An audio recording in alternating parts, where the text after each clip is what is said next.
ये तो blogging lover और आइए देखते हैं बैठचंद मजा आएगा। लवर और ट्रैवल ब्लॉगर के लिए इतनी खुशी मुझे आज तक।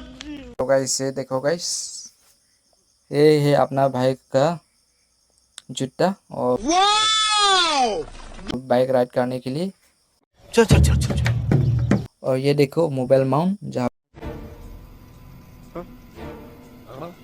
जहाँ पे मोबाइल रखते हैं। और ये देखो अपना भाई का सनग्लास, 1 2 3 सनग्लास है। और ये पावर बैंक रियलमी का। और ये है गाना सुनने के लिए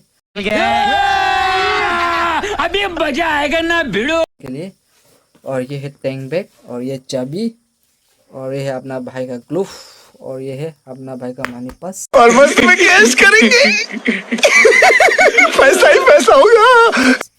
और ये देखो, और ये भी हेलमेट पे लगाने के लिए। और ये देखो मास्क। और ये दे ग्लूफ। और ये है मेरा रीडिंग जैकेट। और उधर हेलमेट और उधर लैपटॉप। Oh my God. तो अपना भाई इस अबे जल्दी बोल, कल सुबह पनवेल निकलना है। सब सामान से बाइक राइडिंग करता है।